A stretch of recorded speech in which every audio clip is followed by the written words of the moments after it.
Welcome to the Jeff Canada Show. But if you're going to get your feelings hurt, you might need to turn this shit off. Hey, y'all. I finally got somebody I've been trying to get on this podcast for over a year now, Mr. Charlie Diggs. I got him. He finally said yes, and he's like, I don't like myself on camera. It freaks me out a little bit. Does it? Let me see how you look. You look great, bro. I mean, I don't mind. Like, I can get on stage in front of 10,000 people without a problem, but with a camera in my face, I don't know what to do with my hands. Or without, you want to auction off a guitar real quick on the? I mean, I ain't scared. On the pod.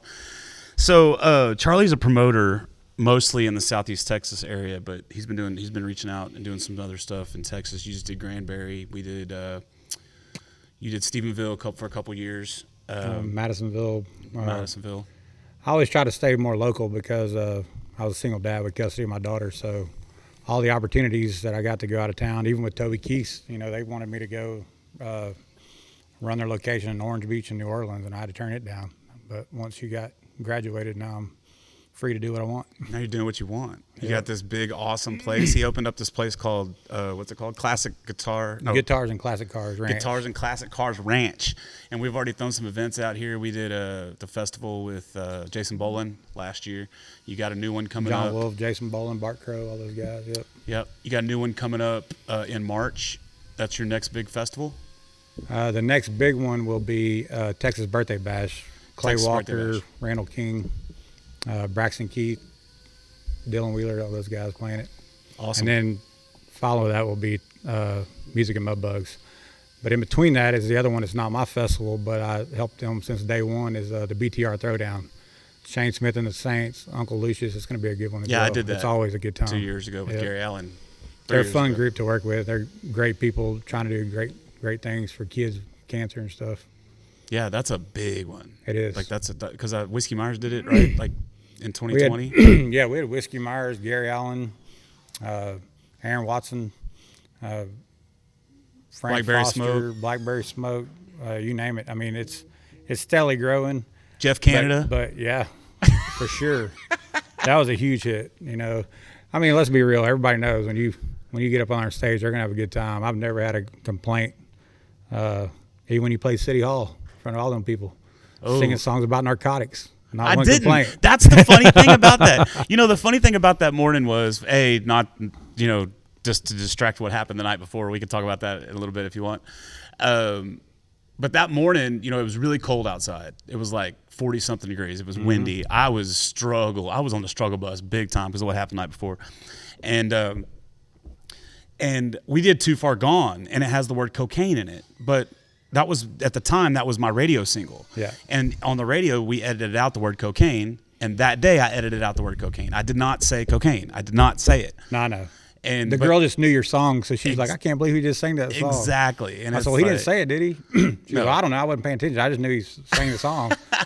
It's so funny. But that's cool that somebody randomly came up to me that was a fan of yours at that point in time in downtown Houston and not, in the area you're prominently doing. So I thought that was pretty cool anyway. Yeah, it was very cool. It was just a crazy morning. That was a crazy morning, crazy show, everything about that. And not to mention, when you're playing in front of somebody you don't really want to play in front of, but you want to because of the exposure, but because of politics, that sort of situation. But hey, we're in a good spot now.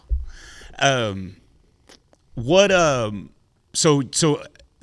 Mudbugs Festival, that's I've had two festivals that will stick in my memory for the rest of my life, and it's that one last year with Randy Rogers, and then also the second Stephenville show we did with Giovanni, Hoosier Brothers, and Carson Jeffrey.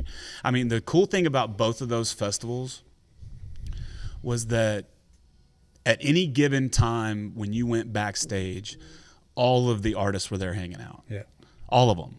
There was nobody on their bus. There was nobody, none of that stuff. It was just like just such a good time. And to me, that's what those festivals are about. Like, that's what I enjoyed most about all those festivals. It's not the stage time. Like, stage time's cool, but it's the hang. It's getting to hang out and becoming friends with, like, the Hoosier Brothers and Brady Black and, those dudes. Like, it's just really cool to do that. So those two festivals, man, thank you so much for having me on both of those. It was amazing. There's one. You said your favorite two. You forgot one that even though you didn't play it, I'm pretty sure that was your favorite festival. Which one? the first Texas 90s Fest. It wasn't my favorite festival, but it was definitely a top 10 moment of my life for sure. Getting to hang out with Randy Travis, no doubt about it. They were all those artists. Shenandoah, who was it? Shenandoah, Randy Travis, Sammy Kershaw, Yeah, Rick Trevino, Andy Griggs, Mark Wills. Yeah. And everybody was And they so were all cool. hanging out together. Well, everybody except Sammy Kershaw. He was hanging out from his bus window. Well, Sammy actually. No, he did. He came in towards the end of the night. Well, he had a little conversation with Brody too, Yeah. and like signed. Brody had a little belt buckle that he was getting everybody to sign, and he signed Brody's belt buckle, and that was really cool. But the Randy Travis thing, man, is like, I mean, how do you top that? Like, how do you? And that was just, and that's something else I wanted to thank you about publicly. And I've already thanked you about. I've already done it multiple times. But man, I'm gonna tell a little story real quick. So Charlie had a festival with Scooter Brown Band called what was the Mullets and whatever. Oh yeah, Mullets and Mohawks Lake Fest. Yeah, Lake Fest.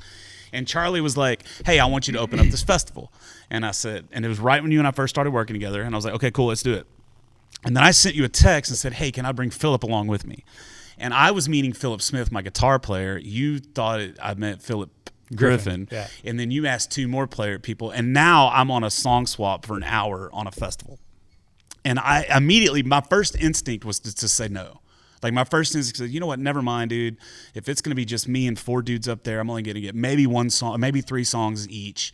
And then, on song swaps in that kind of environment, it sucks because when you play a song and you get people's energy and then the next guy plays and maybe he doesn't have that same energy. You got to bring them back in. Every time. And so I was like, man, so at first I was like, oh, I don't want to do it. But that was right when we first started working together. And I'm like, you know what, fuck it. I'm just going to go do it. We're going to have a blast, right?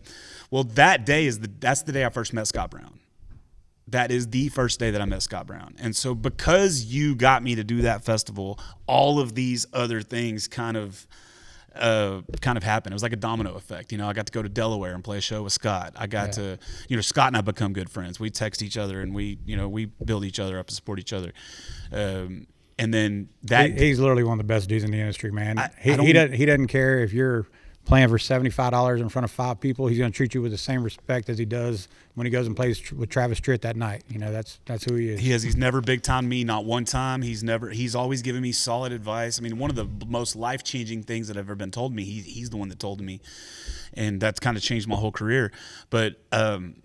But that also dominoed into 90s Fest when he was like, hey, come here, I want to introduce you to somebody. Yeah. And he brought me in the green room and we sat down with Randy Travis. And it wasn't like a 10-minute or a 5-minute or a handshake. No, it was a long time. We sat for like 3 hours. We sat back there. Every time I was like, where's everybody? Oh, they're still in agreement with Randy. Yeah, it was me, him, his wife, Scott. It was just a great, great time. So thanks for everything you've done for my career, for sure. Like, I like to help people that I see have that drive.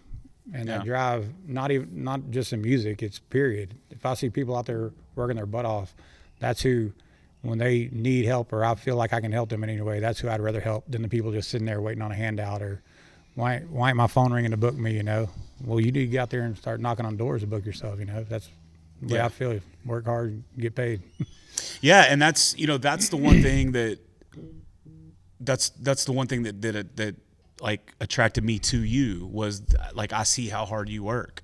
I don't think a lot of people know that about you.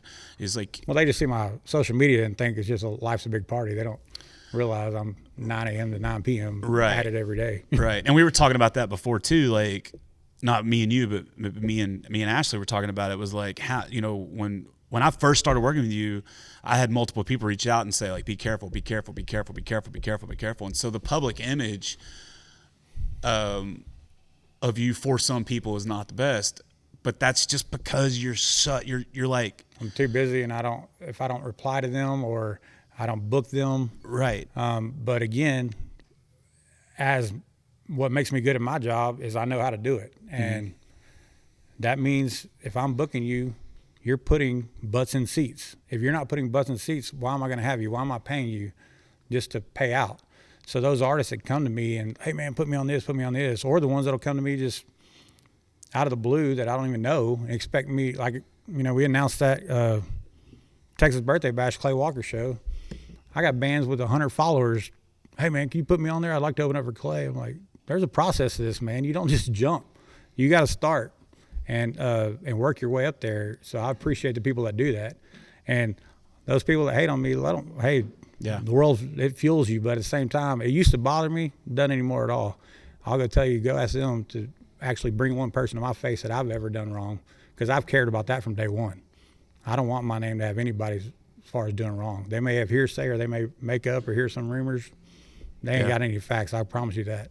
Well, what I've noticed is, and it's just not just in the music business, but it's just humanity, like because of social media. It's miserable. is People are that miserable. People are miserable, and anyone that's out doing something and making a name for themselves in any way, shape, or form, people just want to tear that down. Yeah. I've seen it. You've seen it. We've all seen it.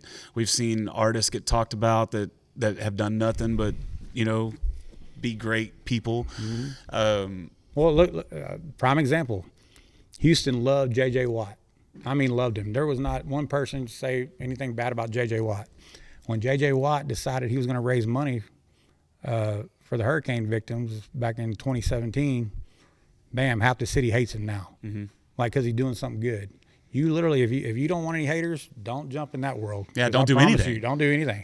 I got in the dog rescue world. Whoo, man, don't get in that either. You're doing everything wrong. Every single person in dog rescue thinks they're the smartest person in dog rescue. Yeah, dog rescues, the sober community. The sober community is Yeah. another one that's like so judgmental. The ultra Christian community is the same way.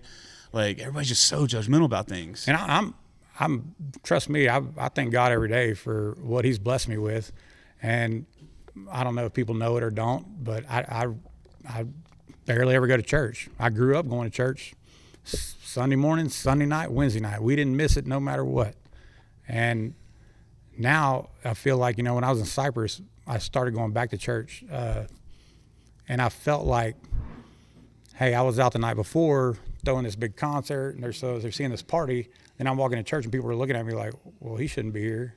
Yeah. I'm like, why can't I still believe just because I get paid to have a good time? And or that's what church paid is to do for. entertainment. Yeah. Right, that's what church is for us to Exactly. come in there and repent, right? Exactly. Like, that's not the whole purpose of church. Like, I thought that was the whole purpose. I mean, that's what it's supposed to be. and learn, obviously. Whatever, man. Screw the haters. That's my motto for 2025. Like, I'm just like, whatever. They can hate all they Well, want. when I hear it now, I'm just like, who?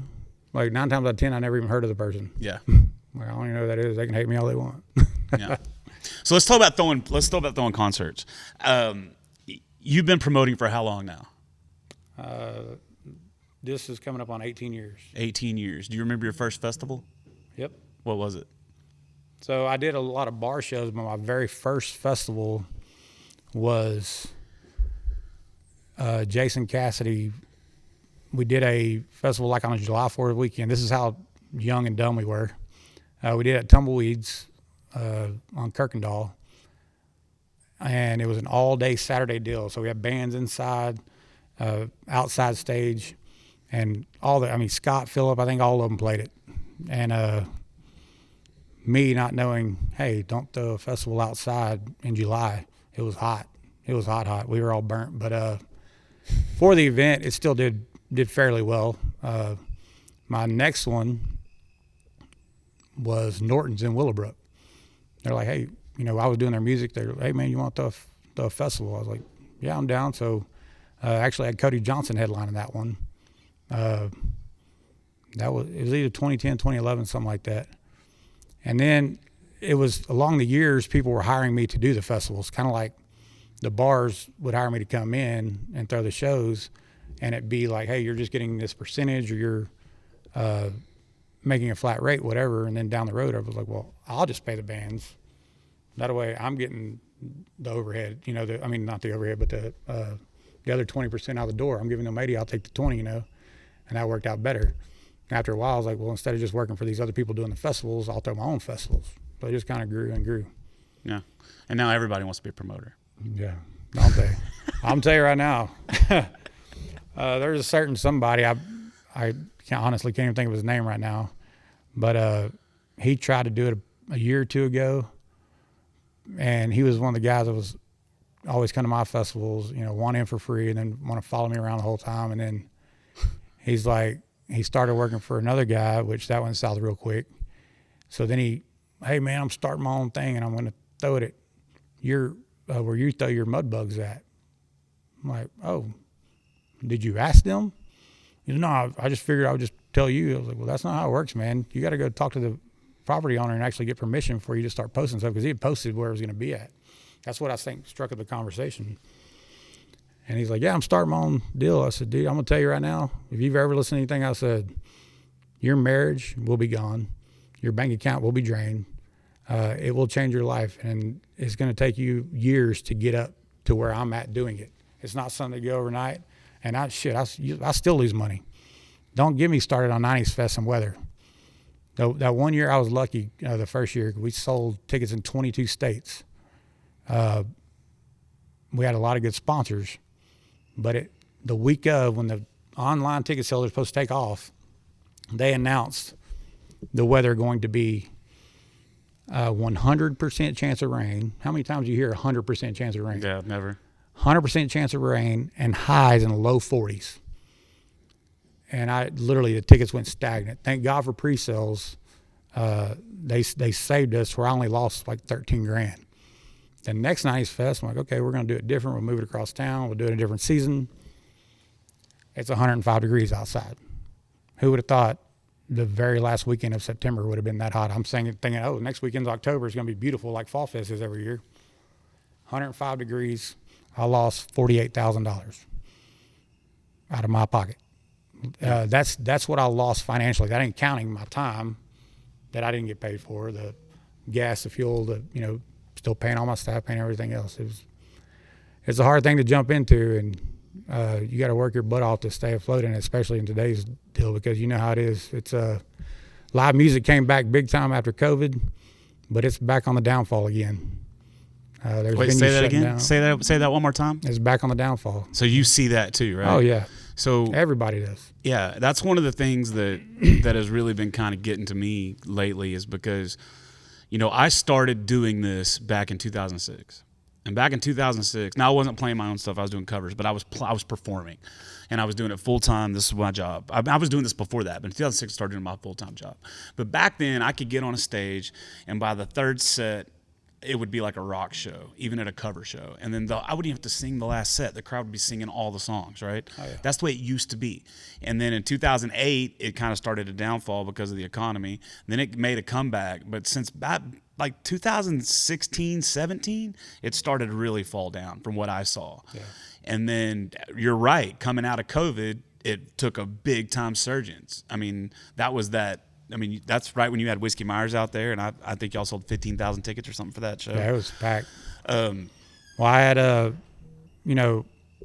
they had canceled my Music and Mudbugs. I was going to be the first Music and Mudbugs. Well, Neil McCoy called me and said, "Hey, brother, are you putting on shows down there right now?" I said, "Man, they just gave me the clearance, or they're talking about giving it to me this week. If I get the clearance, yeah, we'll be back at it." He said, "Man, I need a show." I said, "You heard?" And he goes, No, it ain't me. He goes, "I need to take care of my band. They got mouths to feed. If you can put me on anything." I said, "Well, I've got this festival, man, but my budget ain't what you got, what you're wanting." He goes, "Charlie, tell me whatever you can pay me. If it pays my guys, it's over down there." And I ain't going to spit out his numbers, but it was literally probably 20-25% of what he would normally get. And we did great. There was 500 people waiting for the gates to open. Follow that, Anderson Fest was, I think, the first one that we was allowed to do. And I had Aaron Watson, again, he wanted to play, so we put him on at a fraction of what he normally paid just to get his players and make some money. And the thing that was cool about COVID is it got everybody back into, man, I miss live music. I miss it. It's kind of like taking it for granted. Oh, it's there. Well, then when it's not there, you're like, crap, I want to go, and now it's not available. When do you want Chick-fil-A? Every Sunday. Yeah, it's when it's not available that you yearn for it. So the downfall to COVID was not only that push is going down, but a lot of the artists up and doubled in price. There's artists that have told me that I used to pay 10, 15 grand. We're 45 grand. I was like, oh man, I'm sorry. Did y'all have a single come out, or are y'all on a reality show or something? Like, what? No, we're just 45 grand now. And granted, with the 90s artists, that makes sense because they're not wanting to be on the road as much. They're wanting to be at home with their families, and I respect that. So if you're going to you want us to play, you got to pay. With the other ones, it's kind of like, hey, we're all trying to stay afloat here. If I'm paying you that price, you know good and well I'm not covering that at the gate. It goes back to putting butts in seats. If that dollar doesn't add up, that's it to a T. Well, I was talking to someone that used to be a booking agent. They were a booking agent from like 2005 to like 2015 or something. And what they told me that what's really killing the market right now, on top of all the other crap with ASCAP and BMI and you know, all the fees the bars have to do and TABC and all the taxes they have to pay and all that stuff. But one thing that has really brought it down is the guarantees of these artists have skyrocketed. Yeah. And what used to happen is your guarantee back in the day was your nut, meaning whatever it cost you to be on stage without losing money, that's what your guarantee should be. You're breaking even at that. So it's that like price. if it cost, like me, it cost me $900 to put my band on stage. So my guarantee's got to be $900 or $1,000, right? That's what my guarantee's got to be, drop dead bottom. And then you do the versus deal to sell tickets, and that's what made everybody sell tickets. But now what we seem to have gone to, because of, you know, whatever reason, now what happens is these artists want $5,000-$10,000. The smaller artists want $5,000 or $10,000, and then they don't promote the show. Mm-hmm. They don't, you know what I mean? It's like they're not earning their guarantee, which is why, like me, the places I do ticket events at, I don't even do a guarantee. I won't even do one, because it's like I want my ticket sales to show. And the venue owners and promoters love that, because that you're basically insurance for yourself. You know, it makes us push. It makes us work, but there's a lot of people out there that think that them getting number ones on radio, or them releasing whatever songs, or them getting on a duet with someone bigger, whatever the case may be, that automatically, or because they have 1 million followers on TikTok, that they can all of a sudden charge all this ungodly money. And that's one thing I think that really hurt the industry, was that people went from booking based on scouting and based on, we know these people are going to bring people out, to booking on their Spotify numbers, their Instagram numbers, their Facebook numbers, whatever. And it's just not how the real world works, man. I try to tell people that all the time, man. I've had so many venues over the years. You know, you could tell they were inexperienced in it, and they would call me and say, hey, you know, we want to hire you to come out and throw a show, promote ours. We got this awesome artist that just got 4th place or 6th place on the 8th place, whatever it is, on The Voice, American Idol, whatever show it was, or they're big on TikTok or big on YouTube. And so I go look, and I'm like, are you talking about this person with 120,000 followers? Like, yeah, it's going to be packed. I said, you do realize that 120,000 followers is not in this town. That's in the world, because this is World Wide Web. Yeah. So these are people all over the place. So you booking somebody on these numbers is not the way to do it. You have to know the demographics of your area, and have to, you know, you mentioned the Stephenville show. Aaron Watson is one of my favorite guys in the Texas music scene. That's on and off the stage. He's just good, outright good people. I love for what he stands in, what he believes in, the family, you know, everything he does. I agree. And he has never lost me money. He draws a crowd everywhere he goes. Us doing Stephenville, I had him headlining, and I had Giovanni and the Hired Guns. I booked them thinking, okay, well, we're in a college town. This is a college draw. They're from there. Yeah. So I had Aaron Watson. In my head, I'm like, okay, I got Aaron Watson. Everybody in Texas music knows who Aaron Watson is. Banger. Giovanni, Hired Guns, banger. Put Rick Trevino on it. Now we got that 90s country draw for the older crowd to come in.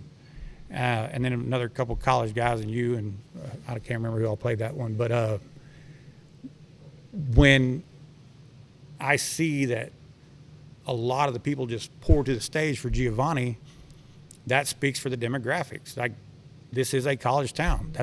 Most people are there. I know it's the cowboy capital of the world, but the people that are out going to those concerts are those college kids. So when Aaron got on, he didn't have the same draw. Don't get me wrong, it was still packed, but it wasn't the same as Giovanni. So the next year, I didn't need to pay Aaron to come back. I had Giovanni headline it. Yeah. And, you know, throughout the day, it was pretty warm, and we didn't have a great crowd in the early day, but once it started, I don't know, 4 or 5 o'clock, they start pouring in. By the time Giovanni came on, it was packed again, and it was a party. Yeah. If I'm going to a town, I kind of look at their demographics. We did that thing in Madisonville. I did Jason Boland and Rick Trevino because that's the Madisonville demographics. You got to play for, I'm not going to go put Keith Sweat on stage in Montgomery. Right. Yeah. Yeah, no, for sure. It's because you know what you're doing. Yeah. But you also know what you're doing because of years and years and years and years of trial and error, right? Many mistakes. Like, fuck, I shouldn't have done Losing that. a lot of money. God, I lost this. I lost that. And mistakes are the only way to get better at anything, man. You just gotta fail, and then you learn from your failure, or you don't, and you're always a failure, or you don't try again, and guess what? You're still a failure. Yeah. The only way to keep doing it is just keep. People ask me all the time, like, why are you still doing this? Like, you've been doing this for so long. You're 46 years old, but it's not even that. It's but it's what you love. I mean, it's my passion. Giving up on your dream. Like, right. By this age, you're living your dream, so why would you give up on it? Yeah. It may not be where you want it to be, career-wise or path-wise of what you thought it would be, but Jason Cassidy told me something years ago, and he said, I'm shooting for Jason Aldean status, but if I landed Aaron Watson, I'm great with that. Yeah. And that's what you got to do. If you're just shooting to be, Jeff Canada. Well, if you're just shooting to be a Jeff Canada or like a Mike Ryan, like somebody who pulls a crowd, he's known in the Texas scene, but he's not like gridlocking it in this region. I'll give you a prime example. Colby Cooper. I've had him a couple times, and if he plays in Dallas, Fort Worth, you're probably not getting a ticket. But down here, people don't know him. We don't have Texas radio down here that everybody listens to get on and find out about these artists. They don't find out about them until people are using them in their TikTok videos, or they're getting on their Spotify and putting on, Josh Ward radio, to where, now I hear Randall King. I like this guy too. That's the only way it works for us right now. Cody Jinks is probably one of the smartest guys I've ever met in the scene. He did it right. Actually took Scooter Brown over to meet him at 3rd and Lindsay in Nashville one time, just to kind of, hey man, wanted y'all two to know each other. Tell him what your secret to your success was, because this was right after Cody blew up. And he said, man, I put 50% of my income back in marketing.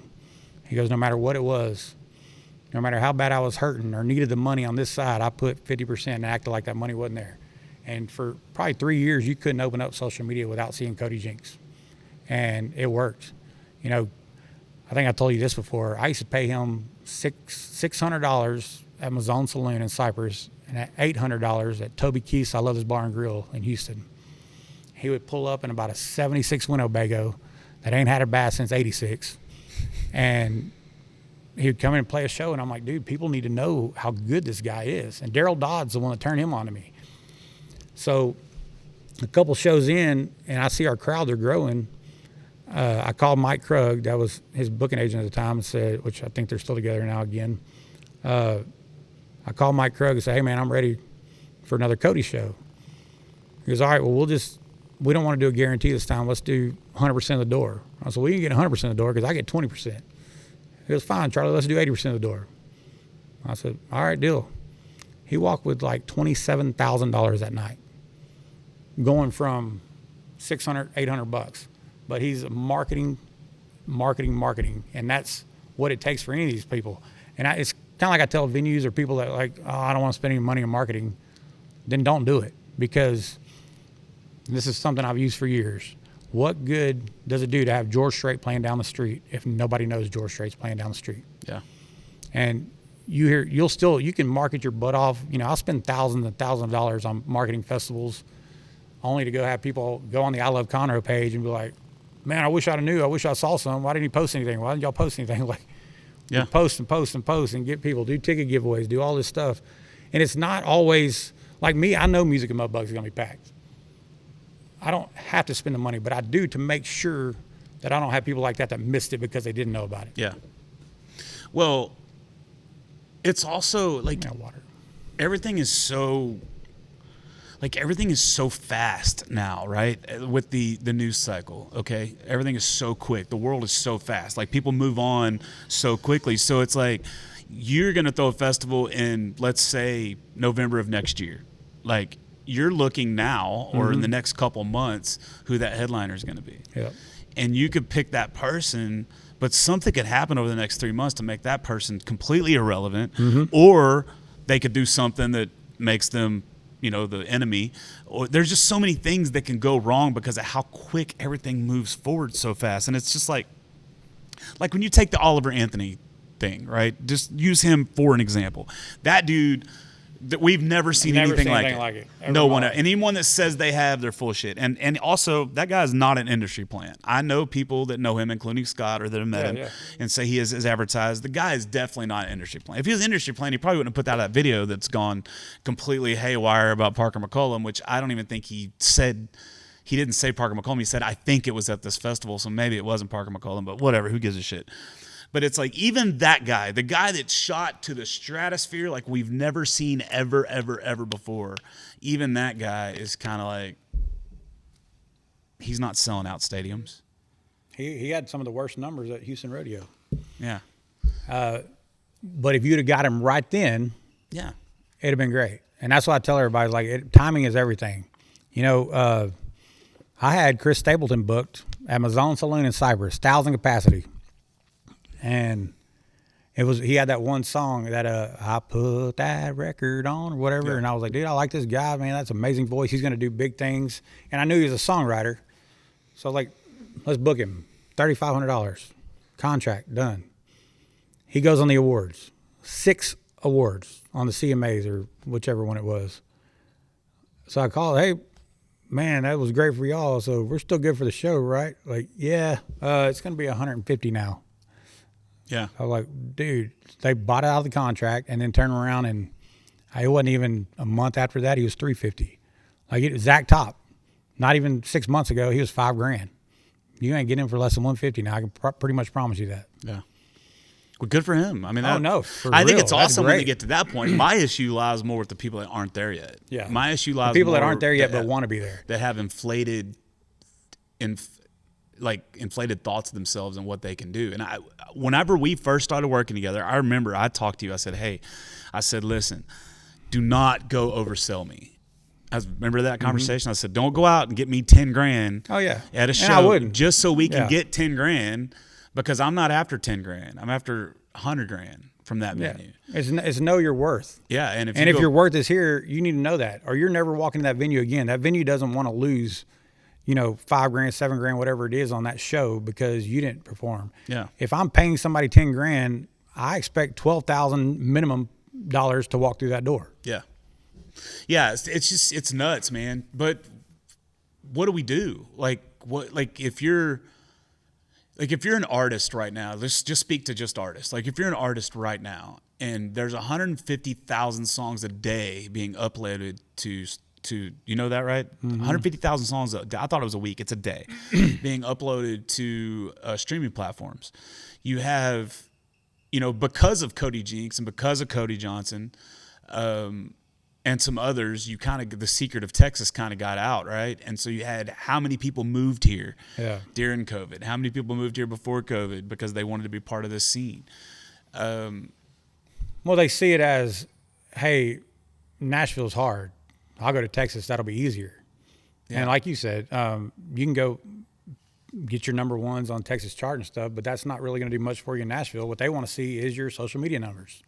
Yeah. And they'll tell anybody that. I've had several people. Lacey Booth is extremely talented. Yeah. They told her numerous times, come back when you got more social media followers. Come back. Well, then she gets on a show and everybody sees how amazing she is, and now she's doing great things up there. Yeah.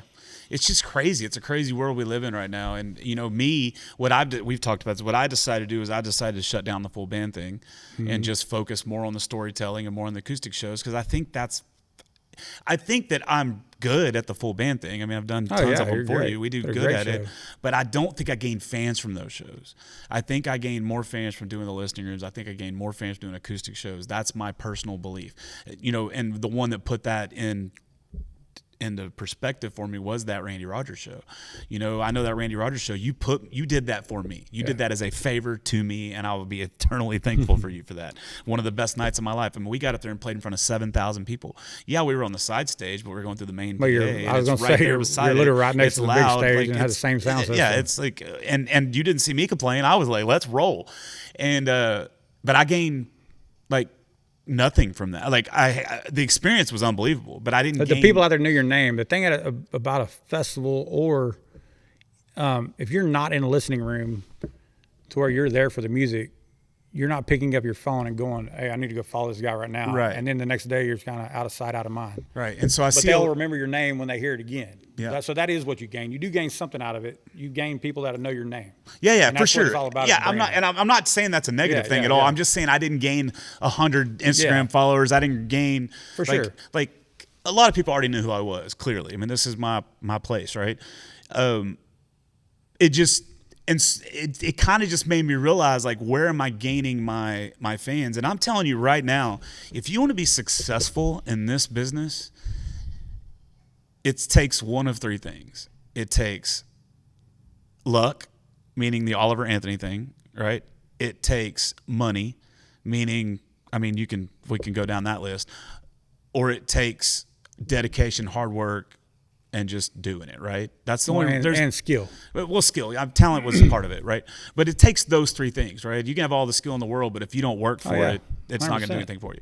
And one of the people that just proved me right on that right now is Peyton Howie. Like, if you want to be successful on that national level, I'm not talking about on a Texas level. You don't have to do all that to be relevant on Texas level. I'm talking about on that national level. If you want to be up where Chris Stapleton is, up where those people are, you have to have that kind of work ethic. Like me, I never thought about that. I never one time, and we talked about that a lot, I never wanted to be that. I never wanted to go that Nashville route. I never wanted to do that. What I wanted to do was I wanted to go around and play real songs for real folks. That's what I want to do. Her, that's what she wants to do. And she's the most driven person that I know out Hands there. down. Hands and you know, she works her ass off. She stays clear of everything. She keeps her head down. She does new stuff. She's just and you know, something I was thinking about the other day, all that she makes sacrifice. yeah, Not 100%. getting in her personal role, because I don't know as far as like her dating life, but I know she's tried a couple times, and I know that that's hard for anybody that's career driven. Like, hey, you got to be on the back burner to this. I'm not going to have time to go to the movies when you want. I'm not going to have time to go to your mom's for lunch or whatever it is. So she's literally, when I say the most dedicated, hardworking person I've ever seen, is her. Like, her feet hit the ground, she's at it. She's doing something. Her mom is right there helping her the whole way, and she puts on every show. Like, doesn't matter if there's 7 people there or 7,000. Yep. She puts it on a pro performance. Her show the other night at Sawyer Park, I went to her birthday deal, and mind you, she amazes me every time I see her. Like, she just keeps getting better and better. I'm like, how is that even possible to get better than you already are? Yep. But she put on a Nashville-worthy national production show. Like, she literally was all over the place. Band was perfect, everything to a T. She'd come off. They were there waiting for her jacket, put on her straight to the merch booth, signing autographs, like doing all. It's like, she's great, and I firmly believe, I said this when I first met her, is like, that girl is going somewhere. Yeah, me too. Yeah. And she's doing it. I mean, she's already with William Morris. I'm glad she signed with them versus some of the other ones that could have put her on a back burner, you know. Well, they I think- love her and care. And, Yeah. and I talked to her agent. I've known her agent for a while, so I actually reached out. I'm like, hey, I'm so glad y'all got paid. And she goes, Charlie, I was sold first 5 seconds of seeing her. Yeah. She goes, but I stayed around because I want to see the whole thing. Yep. Yeah, it's great. And so you take her work ethic, and then you take my work ethic, you already know, like, I work my ass off. I'm not trying to do what she's doing. So I'm not trying to sacrifice all the stuff that she's trying to do and all that shit. But then you have artists that don't do anything. Yeah. Or they release a song every 6 months, or they release a song every 3 months, or they whatever. But then they fully expect to be given the same opportunities that we get. You know what I mean? Does that make sense? Yeah. And that's one of the most frustrating things. And that's really what caused me to make this change in my life, is because I was playing somewhere. I can't remember where I was playing, and I looked at the calendar. And I know for a fact that this bar uses the same budget all the time. And this is what they pay everybody no matter who they are. And I'm looking at that calendar. I'm like, okay, so since I've put out over 50 songs since 2020. I've got 2 full-length albums. I've got, me and you, I mean, my money, but through us, we've spent hundreds of thousands of dollars. And I'm playing for the same amount that somebody that probably woke up at 2:00 in the afternoon knows 40 songs, 30 songs. You know what I mean? I know exactly. And they're getting paid the same amount I'm getting paid, and I'm like, okay, that's got to stop. I can't allow myself to do that, right? And that's another reason why I decided to go away from the full band thing and move more towards the acoustic thing. It's because I'm established with that, and now I go out and I can say, hey, you're either going to pay me what I want, or I'm not going to play there. And it's cool because every venue but 2 have said, let's do it. Well, and you think about something in it, live music, you talk about your time. Time is money. And I'm a firm believer in that. If I'm devoting my time, you might not think it's worth much. I know my time is worth a lot because I barely have any of it, and I use it all up every day and need more of it every day. But when you take and say, hey, am I going to book live music or book a DJ? Don't get me wrong, nothing wrong with DJs. I like DJs too, but a DJ is coming in, setting up, and playing somebody else's music. You have to come in, you're still having to set up, run your sound, do all this, which I personally wouldn't even want to go set up alone. Just say I was just bringing the sound. I'm bringing that out, setting it up. You're going to pay me $200 just to come do that, minimal. And probably I wouldn't even want to do it for $200. Like I'll get somebody else. But just say that that's the case. But you're playing songs that you've taken time to write, to master, to learn, that you put your heart and soul behind, that you're on bar stools every night singing, and singing a lot of the same songs that, I think it was Robert Earl Keen said, don't write a great song if you don't plan on singing it for 30 years, whatever you said. Yep. When a lot of these people will pay the same price or more for a DJ to come out as they will a solo acoustic artist. And that sucks. Yeah. And I don't think there's a way to fix that. Because again, the DJ, his time's worth stuff too. His time's worth his money. And well, you know how you fix it? There is a way to fix it, but it's on an individual basis. Yeah. The way to fix it is do basically what I'm doing. You have to say, okay, listen, I know what I'm worth. I'm not going to play for less than what I'm worth.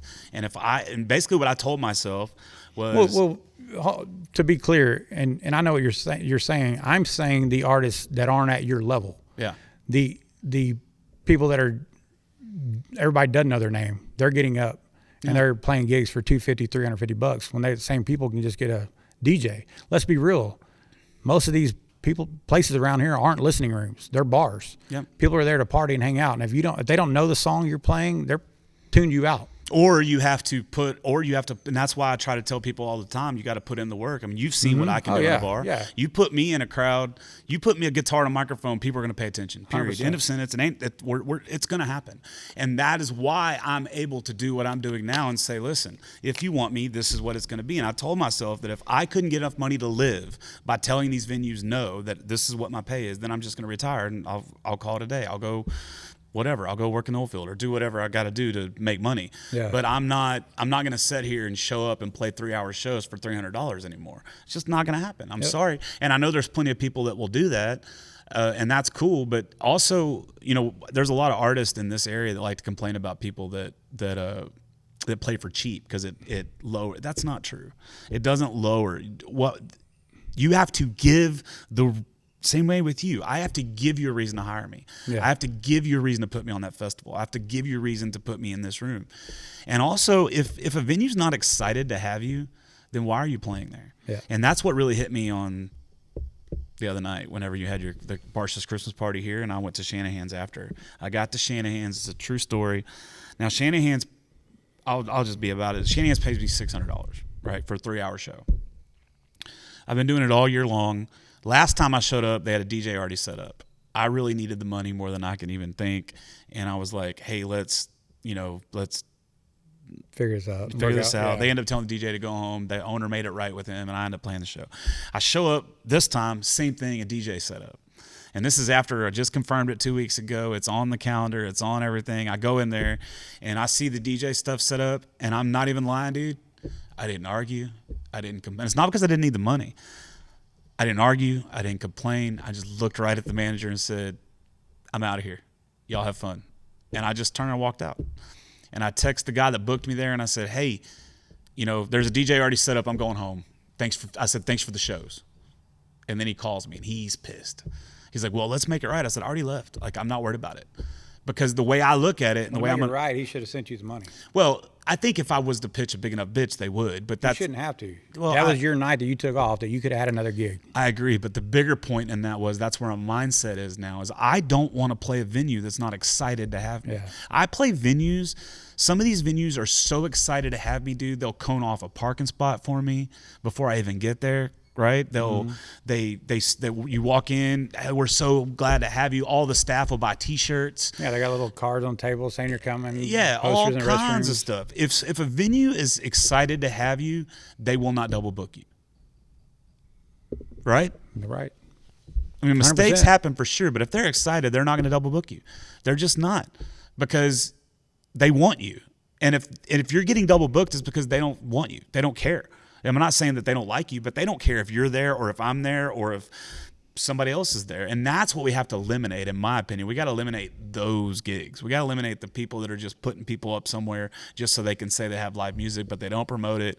They don't, they have you turned down so low that what's the point of even. It's kind of like a double-edged sword. I agree with you on all that, but at the same time, with as many musicians as you have locally to compete with and that are putting their card in the hat, if you take and eliminate all the venues that are not all of them, but you know what I'm saying, take and eliminate a lot of venues, then those same people are getting on the same other venues to where now your schedule, instead of playing once a month, you're playing once every 2 months. Yeah, I didn't mean it's a hard. I didn't mean eliminate the venue. I meant as an artist, eliminate the venue. Yeah, right. yeah. Like I have to eliminate those venues. I'm not saying we need to get rid of it as far as like no, dude. I tell people that all the time, man. There are.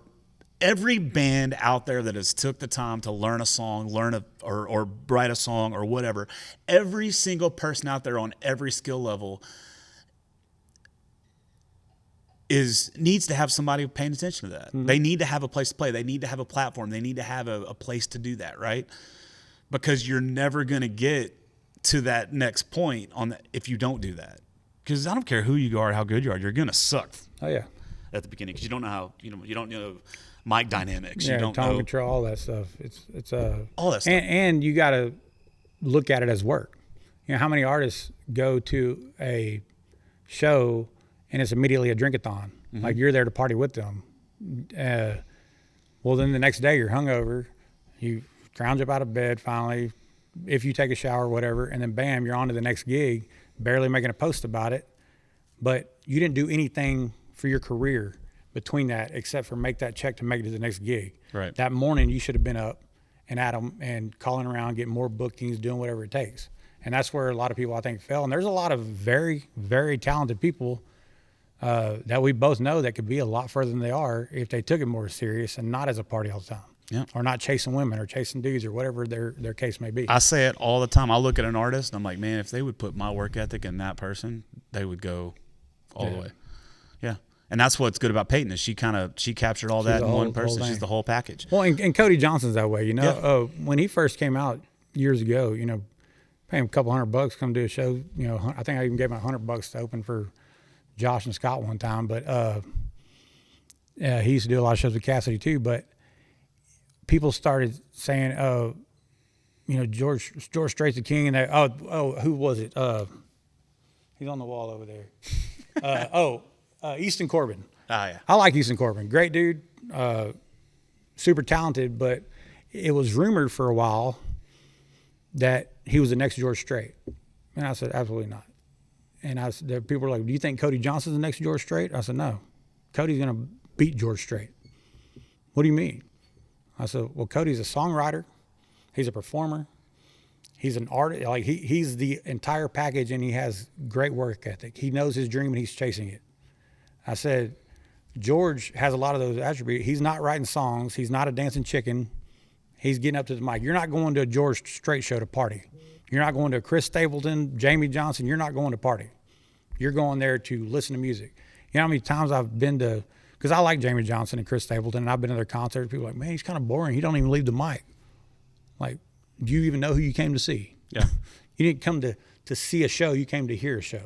Or With you them. came to be part of the Instagram post. Yeah, exactly. That too. Yeah, don't even get me started on that shit. Well, I just went viral saying everything you just said. I just went viral saying those things. I mean, I didn't shit on the guy. I love George Strait. Oh, yeah. I'm a huge George Strait fan. I love his songs. I love everything. But he didn't write them. Yeah. And what's crazy about and that's what's nuts about this industry. And that's why I think, once you get on the back end of this industry and you've seen how it really works out there, you don't look at number ones the same. You don't look at awards the same.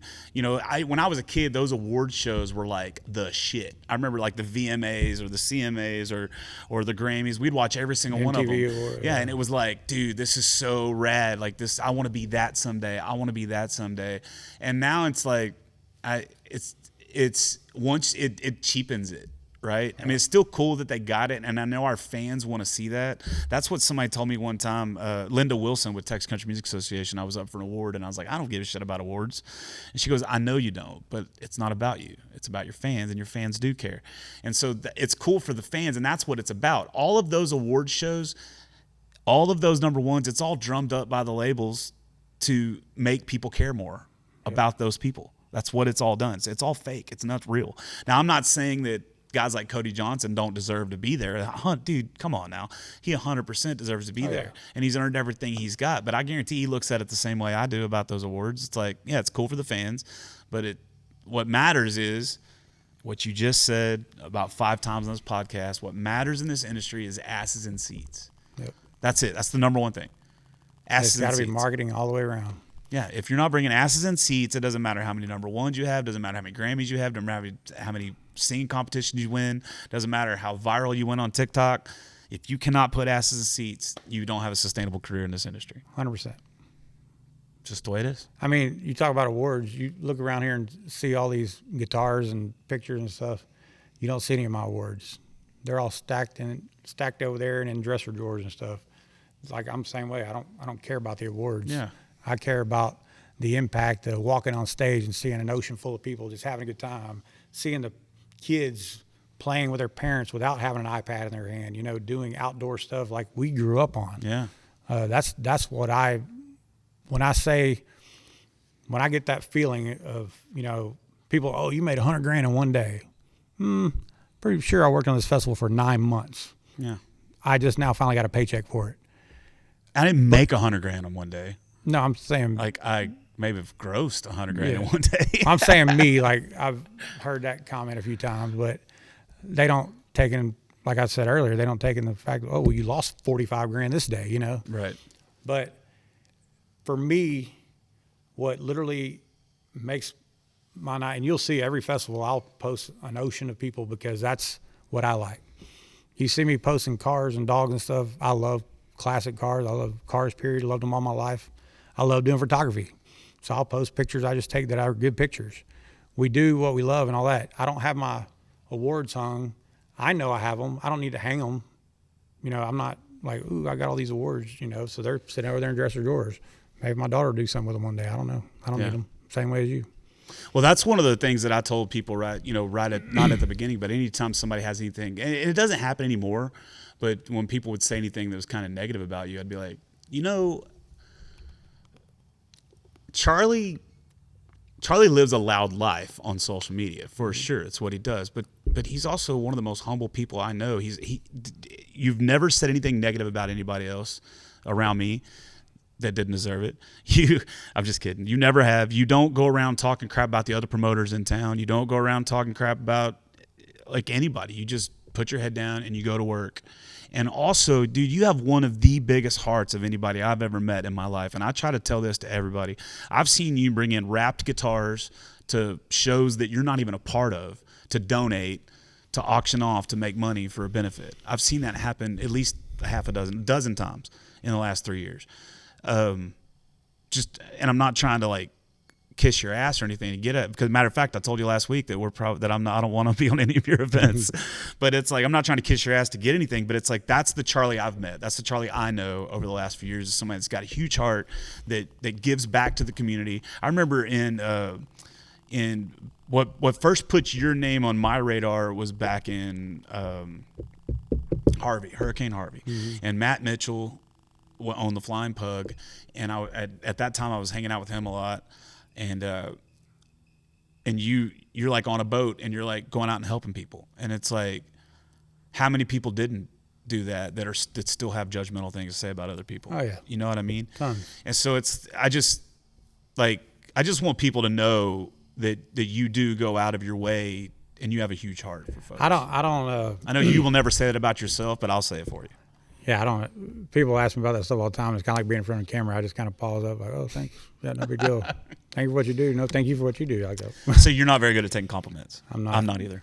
Horrible at it. Me too. But I feel like our world sucks. Like if I was younger and bringing let's say I would not want to bring a kid in the world we live in today. It's not the same world we grew up in, and it's not, thank God Trump got in office, or it would have went really south. But it's just humanity ain't the same. People don't care anymore. People would rather, instead of let you out, you're driving on the road, instead of let you out, they'd rather punch it to jump out in front of you, even though they're not in a rush or anything. They're just natural born pricks now. And if I'm blessed enough, because, dude, I don't know if I ever told you, I went to Conroe High and New Caney High, and was literally told, like, my principal and teachers brought me in there, like, we think you should drop out of school. I'm like, aren't y'all supposed to encourage me to stay in school? Like, yeah, but you're the party guy. You're the one throwing the parties every weekend, and nobody's ever going to pay you to party, Charlie. Well, it turns out they do, but I stuck it out, and I was like, you know what? I could do better. And I did. I quit, went and got my GED immediately and went to work. And, I did the same with football. I played football. I loved playing football in high school. My parents told me, well, if you want to play football, you got to get a job to pay for your own truck. Quit playing football. I've been driven my whole life. And for me, because like I said, I know that I'm blessed. People walk in here and think that I'm rich. I'm not. This is over years of stories. Like, well, people might say it's showing off. Well, what are you going to do with 100 guitars? You got to put them somewhere. You're going to put them in a storage unit somewhere? Like, so when I try to help people, it's because I know I'm blessed, and I know that if I was ever in that situation, I'd want somebody to help me. You don't see me broadcasting hardly crap about helping people anymore because of all the hatred it brings. So now I just do it under the table. Yeah, you'll see it, what we do at the festivals. I don't post what I send people secretly, or what I see somebody posting, I love Conroe page, this person hurting, what I write them a check or do whatever. Giving cars, whatever it is, I don't post it because I don't want the flack from it. Oh, well, you're just doing it for the wrong reasons. Then I used to post about it to promote other people to do it. I don't post about it at all anymore. And I try to stay away from the benefits if I can. We were doing benefits for 5 years, probably every single Sunday. Not only did I miss a lot of my daughter growing up, but every time I did a benefit, my phone was ringing to do 20 more of them. And as soon as I turn people down, I'm a prick. Yeah. It's like, dude, it's such a double-edged sword. You want to help people, but you got to do it secretly, or it's going to bite you in the butt, like J.J. Watt. Yeah. Or people don't understand that this is your job, and you still have to make money off of it. And when you say 100% of profit is going to this organization, it's a profit, but that's after I make my pay as the promoter, because without me, there wouldn't be these people here. That's the one thing I get freaking so agitated about, because people want to bitch and moan and complain about people that have nonprofits that take salaries. And it's like, hang on a second. If that's your job, if that's your life, if you're not doing anything for it and you're taking $100,000, if you're taking 80, if you're like Wounded Warrior Project or whatever it is, and only giving away 2% to what you're raising money SPCA. for. I don't if you're going to afford 30 minutes commercial on TV, then you got way too much money. Yeah. That's all I'm saying. You could be using that for those dogs. But the truth is, we didn't. We did not take. We finally started taking a percentage because we got a warehouse and we were having to store supplies like water, canned goods, all that stuff.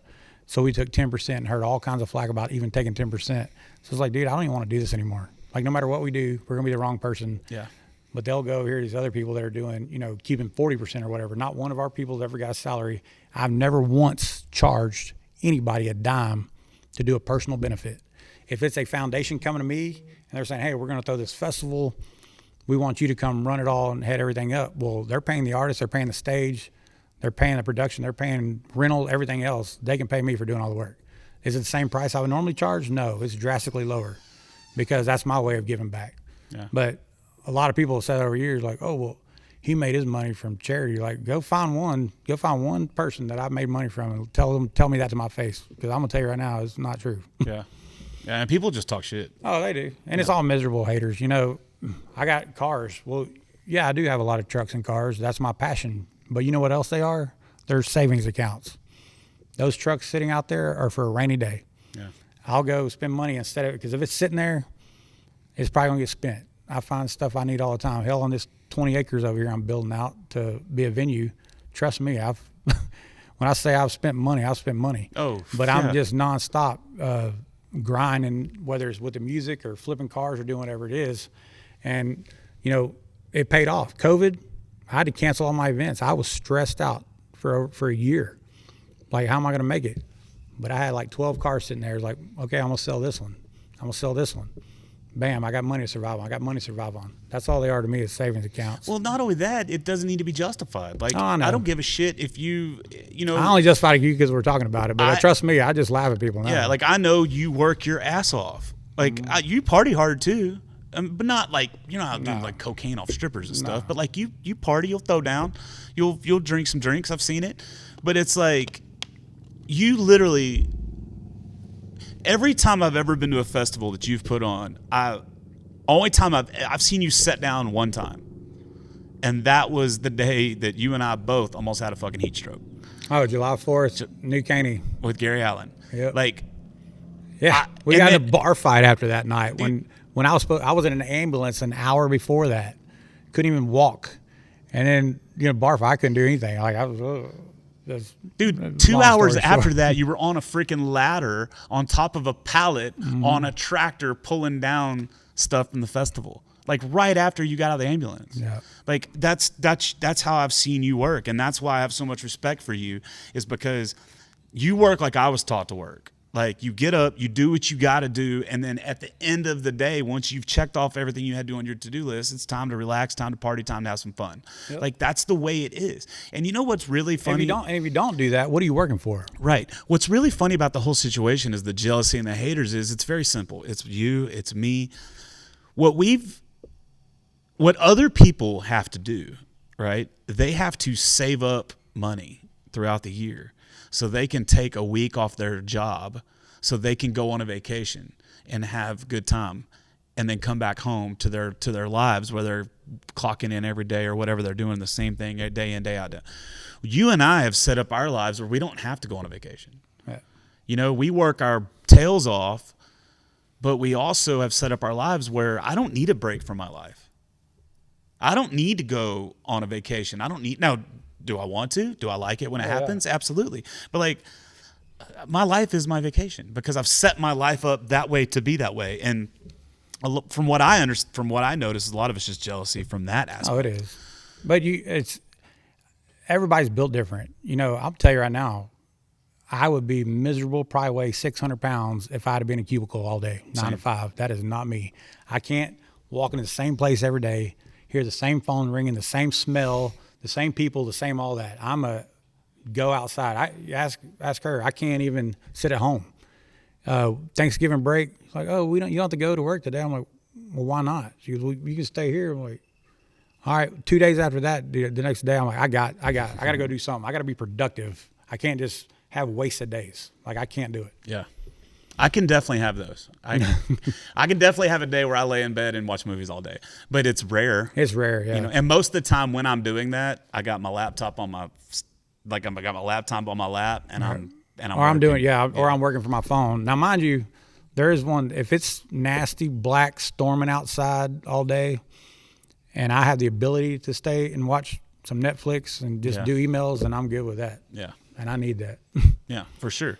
But we shouldn't have to justify that. You don't. I stopped justifying a long time ago. I just laugh at people. Yeah, I don't either. Me too. I love it when somebody gets shitty on one of my comments. It's the best. I love it. I've been doing a lot of TikTok lives. And TikTok, to be honest with you, TikTok is the only place right now that I find that I actually get to play in front of people that give a shit. And I'm not even kidding. Like, I'll go live, and there'll be 250, 300 people watching me play live for like 30 minutes. Yeah. And then it'll drop down to 15 or 20, then it goes right back up because people are sharing it. And it's because of all like because I get to be myself, you know, there's no rules, whatever. But through that, I've realized that I know how to keep people's attention, even on the phone, without giving them just a doom scroll, right? They come on, they watch, they hang out, and they play with me. That's what's really cool about TikTok Live. But we need to figure out a way to get that back in the bars, like back in the industry, back in the listening rooms, or more listening rooms. Or how do we get people to give a shit more is what I'm asking. That's my question. How do we get people, because a lot of it's our fault. A lot of it is the artist's fault because they get on bar stools, they sing fucking, you know, they think that getting on a bar stool and singing a slow Chris Cornell song or a slow Waylon Jennings song or whatever, go down the list of it, that's entertaining. And for some people it is. And they'll draw their attention for that song. Right. But the majority of people that are at one of those places, that's not what they want to hear. Right? And so you brought up Scott earlier. Yeah. You know, Scott is one of my best friends, very best friends. His whole family is family to me, and I would do anything for them. They know that, and same they would do for me. But Scott, one big thing I love about him, he's done it several times over the years. If he's up on stage playing, and people are just out there making a ruckus and stuff, and they're supposed to be listening, like it's a listening thing, he'll call them out. Hey guys, why don't you fucking shut up? You know, like. I've never done that. He has. Oh, you have done that. You definitely have done that. I think. But you got to know where to do it. You got to know where to do it, when to do it, and how to do it. You know, you can't look at one person and call them out unless that one person's the one doing it. But if you're in it, like I think you did it at Dosido. Mm-hmm.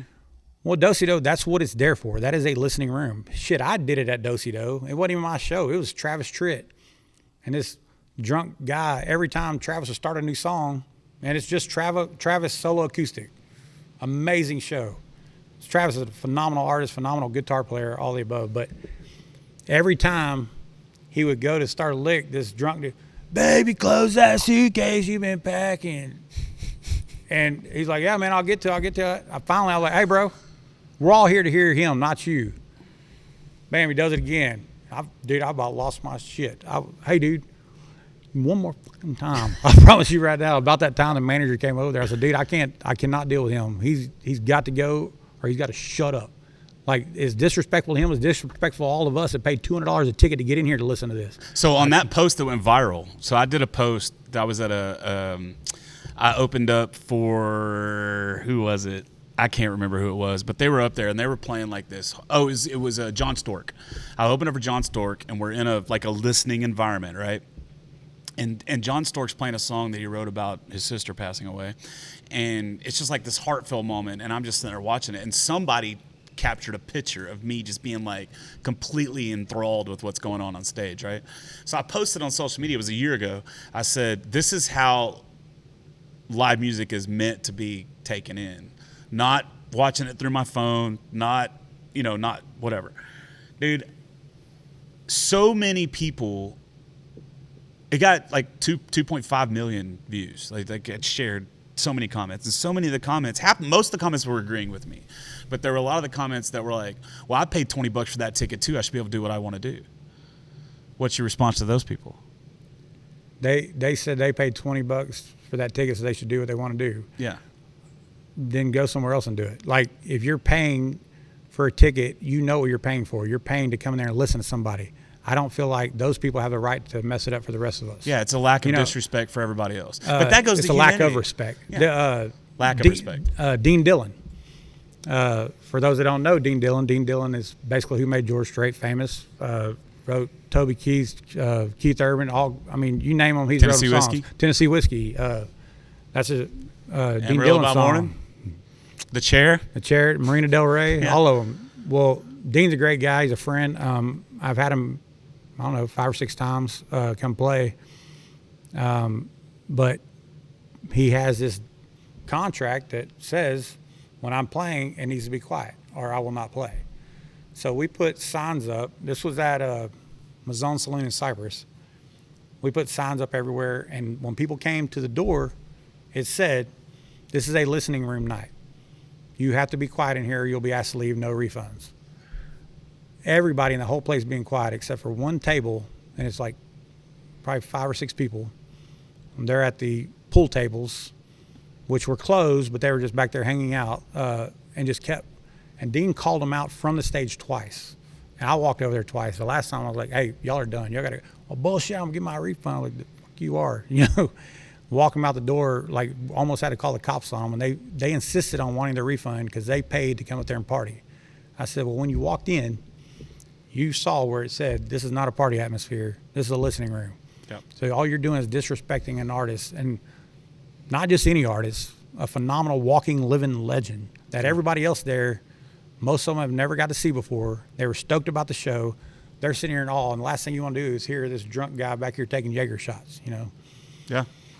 Yeah, it's pretty crazy, but I think it goes back to what you're talking about people pulling out in front of you and people doing. I think people just don't have the common courtesy anymore. Like I'll hold doors open for everybody. I don't care what color you are. You can be wearing a Joe Biden shirt, bro. I'm still gonna hold the door open for you. Like it's just habit, right? I hold the door open. I say yes, ma'am. I say no, ma'am. You have no idea how many people won't even say thank you. Oh, I do because I do the same thing. Yeah, I'll it's door insane. all the time. And then I will do, because then it'll piss me off. Like, no problem, you're welcome. Yeah, that's what. But I do it not as being a smart ass, but it's more like, hey man, be aware. Like, I didn't have to hold this door open for you. I'm being nice, especially you're running in out of the rain. I'm saying, "Oh, here, I got you." Yeah, but they can't. I mean, you look say at thanks. look it's at that the easy to say thanks. You can look at the grocery cart. How many grocery carts are in the parking lot instead of the ones that get put back in the thing? The ones that get me are the ATM machines, the drive-through ATM machines. That's where I notice it the most because I have to go there to deposit my money. And it's like you'll have somebody pull up there. They don't have their wallet out. They don't have nothing. They take their time doing whatever they got to do, and then they'll get the receipt out and they do this and they mess around. And meanwhile, there's 15 cars behind them, and they're just completely just not aware that they're just causing. Yeah, it's kind of like ordering like some extreme coffee at the drive-through bikini thing on Landman. And you got all these people waiting to go to work and get their coffee. I haven't seen the episode yet. Oh, dude, you got to watch it. Though. No, it's hilarious. Dude, that show, we'll talk about that and then we'll let you get out of here in a minute because I know time is money and you've been sitting with me for an hour and 18 minutes. Yeah, nobody's going to watch past this point anyway. Oh, yes, they will because I'm going to put titties at the end of it. Oh, sweet. Might be my titties. So I was watching episode 1 of that show. Okay, and I used to be an assemblyman in the oil field, right? And whenever the oil in the very first episode, when the oil rig blows up and they're over there and they have the pipe wrench on the valve and they're trying to get it open, he hits it with a sledgehammer. The fucking pipe wrench, first of all, it's backwards. Yeah, I know. You can't pull against when you have to pull a certain way on those things for them to work. As soon as I saw that, I'm like, I'm off. I can't even watch the show now. And it was like cheesy. It might get better. I don't know. I'm gonna go back and try to give it a shot. It was just cheese factor. It's kind of like that girl. 1,000. When I say that girl, I'm saying in general that girl that'll get on Instagram posts working on her car and trying to look all hot. She got her drill and she's under the car. Like, what are you going to do with that? Yeah. What are you gonna do with the drill? Yeah, it's that's the one thing that got me. And I love Taylor Sheridan. Have you seen Lioness? I have not yet. I want to. Zoe Saldana. So Lioness is really good, and Mayor of Kingstown. Those are my 2 favorite shows by him. So you know who Billy Bob's ex-wife is? And Varsity Blues. Varsity Blues, whipped cream bikini. Yeah, hell yeah, Varsity Blues. You mean tell me you never saw her in her whipped cream bikini? No. With old Dawson from Dawson's Creek. Well, you know what's funny is Dawson Creek was in a movie called Rules of Attraction, and Jamie was in the movie Rules of Attraction. I did know that. Yeah, so it's crazy how all that stuff's connected. Billy Bob Thornton is a interesting character because he was supposed to be a musician. Do you know that? He wasn't supposed to be. Musician. Yeah, but he wasn't supposed to be an actor. Yeah. And Dwight Yoakam wasn't supposed to be a musician. He was supposed to be an actor. And they flip-flop spaces, and now he's Dwight Yoakam's a pretty good actor. Tim McGraw's actually a pretty good actor. Yeah. Randy Travis did decent. I wouldn't say he was great. Black Dog? Come on, I love that movie. I do. I actually love the movie too, but I was old school Patrick Swayze fan. So and Meatloaf. Meatloaf was in that movie too. Yep. I was forgot in where a- I was going with that. Doesn't matter. So Billy Bob Thornton, I met him at Moe's place. He played over there. Billy Bob Thornton and the Box Masters. I think there's a picture hanging up around here with it. But when people talk about was this person cool or did they act the same as they do on TV, 100% he did. Yeah. Like I walk up to him and I introduce myself. He's like, "Hey, Charlie, good to meet you."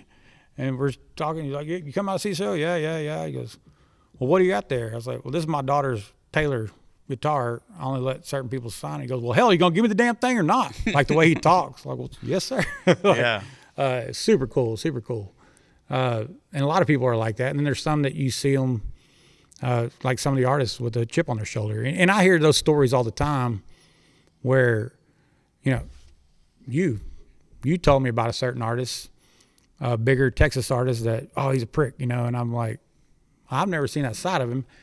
But people don't realize all the time of what they deal with or what they just came off of. Or, hey, Aaron Watson told me the other night after the show, he goes, "Charlie, we've been on the road for 9 days. We have had 8 shows in 9 days, and we're going home for 1 day, heading out to Vegas, and then we got to do it all over again." I said, "Bro, I do not know how you do that." Who was that? Aaron Watson. Oh yeah. But the guy we were talking about first. Oh, I'll tell you who it is. What we talked about it was Stoney. It was Stoney. Stoney, yeah. But I've since have publicly apologized to him multiple times because while I still think he was a dick, I had unreasonable expectations at the time. Yeah. Right. And it's one of those things like don't meet your heroes kind of things. But what he did was make me change the way I interact with folks when I'm at. It taught me a lesson. Right. Like those guys don't know who I am. They don't owe me anything. Again, I still think he was an asshole to me, but I don't think it wasn't like he was looking to be an asshole to me. You know what I mean? Yeah, There's no yeah. telling what he was going through. I don't even know. But the part that gets me about that situation is because I know how I do things. But for me to expect other people to do the things the way I do, that's insanity. Like you can't do that. And it's happened to me multiple times, where you kind of get big timed by people. But now I just don't even look at it. And I'll give you a prime example, like William Clark Green, who is my favorite. Like William Clark Green is my favorite songwriter outright. I love William Clark Green. I listen to stuff every day. Great dude. I opened for him like 2 or 3 times before I ever met the guy. And I had this impression because of what happened with Stoney that William was the same way, right? And then I was hanging out backstage at a festival, and Jesse Robb Jr. was there, and William Clark Green walked in the door, and they know each other. And the next thing you know, it's me, Jesse Robb Jr., William Clark Green having a organic conversation. And now every time I see Will, it's like we give each other hugs, high fives, whatever, and we talk, we chat or whatever. It's because I let meeting him be organic instead of trying to force it. That's what a lot of people don't realize is, I tell people that all the time, and it's kind of like talking about Stoney again. This last July, we were down at Beach Bash. Well, I saw that Stoney was playing at Margaritaville in Crystal Beach. So I text him like, "Hey, bro, we're going to be we're having a little party over here. It's not going to be but probably like 20 or 25 of my friends. So it'll be cool if you want to come by up your show or whatever." He's like, "Hell yeah, we're down, So I tell my friends what I tell them, like, "Hey, I need you to understand that these are normal people. The last thing they want to do, especially after show, is get treated like that or be asked a million questions and asked to take 1,000 pictures with and all this stuff. They want you to treat them like normal and let them just chill. Yeah. And that will gain you more respect from them than how many times you've seen them, or you saw them at this hall, or you saw them at this place, or especially having Rick Trevino's like, "I saw you in '97. Yeah. Do you remember that?" How the hell is he gonna remember that '97, bro? Yeah. I don't remember what yesterday. Yeah. Much less '97. Yeah. But going back to what you're talking about with him having an attitude, Josh Ward, we both basically started around the same time. And I helped him get on some shows. He came on some of my shows, helped me out. He quit for a while, let it get the best of him, was gone for 2 years, called me, said, Charlie, I'm coming back. I need all your help you can give me. I want to go at it full force. And I was behind him, you know. Well, he played Catfish Fest one year, and I'm standing at the ramp of the stage, backstage, when he comes off. And I'm like, good show, brother. He goes, yeah, and kind of turned and walked off. I'm like, oh, really? I took it to heart. I was pissed, but also my feelings were hurt. So I'm standing up against the wall watching, I can't remember who was headlining, I think Reckless Kelly or something. I'm standing up against the wall. A little bit later, Josh comes up, stands beside me. What's up, brother? I was like, oh, you want to talk to me now? He goes, what do you mean? I was like, dude, I was standing by the end of the stage and said something to you. You act like I didn't even exist, like I'm just some fangirl or something. He goes, brother, I'm sorry, man. My fiddle player was a step behind the whole time. My brain was mush and all this stuff. And it was an eye-opener for me. It was like, dude, this was years ago. Obviously, I know all that now. But at that time, I'm like, they're at work. You're expecting them to stop focusing on their job to pay attention to what you have to say. And when you're walking off the stage, you just came off, especially, you know, back then Catfish Fest was packed. So he's walking off the stage, and I took it to heart when, truthfully, I was in the wrong for even taking it that way. He hugged me like, bro, you know better than that. You know, give me a hug, brother, you know. Yeah, you don't ever know. You know, the one thing that I have to give myself props on is that I'm never like that. Yeah. As a matter of fact, you've actually had a conversation with me a couple of times, like you're too available, like you're too nice, like you're too. It could be a down. It could be a down thought too. But I told you why. Yeah. Jody Booth, Yeah. prime example. And for those who don't know Jody Booth, if you're listening to this, Jody Booth is one of the most talented guys you will ever meet in your life. And that's not only on stage or songwriting, that vocally also, he is a handyman. He can not welding, build, whatever. Not welding. No, he's not a good welder, but he'll tell you that. He don't try to own that. He's like, it looks like shit, but it'll hold for the day. But my thing with Jody is he is such a nice guy, and every show he would go out and like talk to everybody. Well, if you do that every show, you're going to start knowing all these people's names. They're going to start knowing you. They're going to feel like you're friends. Mm-hmm. Well, then that takes them from fan status to friends.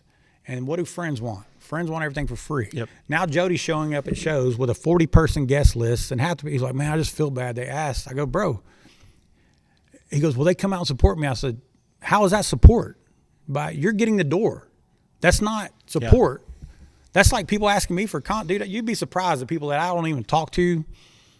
I didn't even know they had my phone number. Like, hey, remember me? Blah, blah, blah. Or it's what's name? Like, oh, shit. Hey, what's up? Hey, man, I see you having that show, dude. Yeah. You want to throw me some tickets? I don't understand. I'm like, did I call you and ask you for free cabinets in my house or to come mow my lawn or do whatever it is you do? Like, they don't realize that at the end of the day, yeah, I got sponsors help pay for a lot. Do sponsors pay for the entire event? No. Yeah. It's on me. So every person, if I'm handing them a $30 ticket, it's $30 out of my pocket. I literally just pulled out cash and handed it to them. Yeah. Yeah, that was one of the hardest things for me to get my head around is